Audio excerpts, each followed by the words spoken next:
Գյորջյան Կասկադ 60 ամիս փուլային վճարում բազմաթիվ առավելություններ։ Պարոն Փաշինյան, ասում եք, որ եթե սահմանադրական մեծամասնություն չստանաք, սեպտեմբերին աղետաբեր պատերազմ կլինի, ձեր գլխավոր մրցակից Սամվել Կարապետյանն էլ պնդում է, որ ձեր ընտրվելու դեպքում տնտեսական պատերազմ է լինելու։ Որքանով է նորմալ, որ իշխանության հավակնող երկու առանցքային ուժերը հանրությանը պատերազմով են սպառնում, եւ հաջորդ հարցս տեսակետ կա, որ դուք սահմանադրական մեծամասնություն եք ուզում, որ եթե ժողովուրդը մերժի նոր սահմանադրությունը, դուք այն խորհրդարանում ընդունեք եւ ասեք դա անում եք, որ շաբաթվա վերջում պատերազմ չլինի։ Մեկ այլ տեսակետ էլ կա, որ ձեզ սահմանադրական այդ մեծամասնությունը պետք է, որ միայնձնյա գլխավոր դատախազ եւ մյուս ուժայինների ղեկավարներ ընտրեք, որ ձեր իշխանությունը չփլուզվի։ Ի վերջո, ինչի համար է ձեզ պետք սահմանադրական մեծամասնություն եւ խնդրում եմ կոնկրետ պատասխաներ։ Հնարավոր է, կարող է լինել իրավիճակ, որ սահմանադրությունը խորհրդարանում ընդունվի։ Ոչ, չի կարող լինել։ Սահմանադրություն երկրում նոր սահմանադրություն չի կարող ընդունվել առանց համաժողովրդական, այսինքն սահմանադրություն ընդունելու միայն մի տարբերակ կա, դա համաժողովրդական հանրաքվեն, ուրիշ տարբերակ չկա։ Այսօրվա գործող սահմանադրությամբ բա, որ խորհրդարանը որոշակի հոդվածներում կարող է փոփոխություններ անել։ Եվ հիմա կոնցեպտուալ ընդհանրապես վեճ կա, քննարկում կա, այդ թվում մեր թիմի ներսում, թե ընդհանրապես խորհրդարանին պետք է արդյոք վերապահել սահմանադրության որևէ հոդվածում փոփոխություն անելու լիազորություն։ Տարբեր տեսակետներ կան եւ քիչ չեն այն տեսակետները,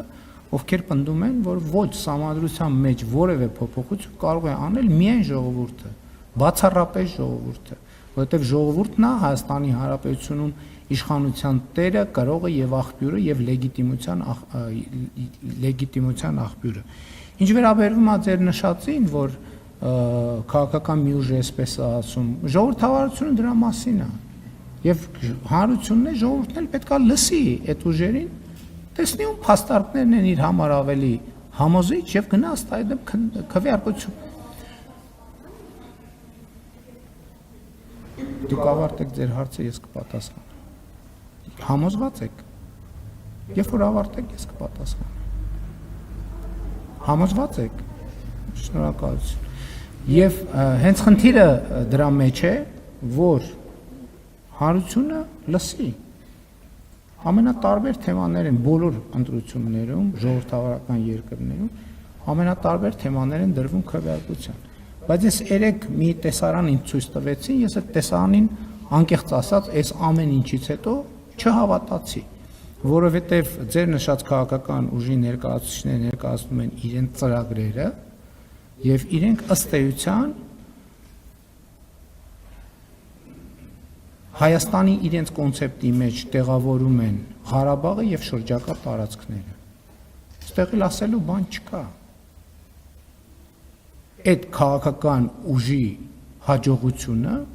ես զարմանում եմ, իրանք ընդհանրապես այդ քայլով այդ ձեր կողմից մեջբերված իմ ասածները ամրապնդում են։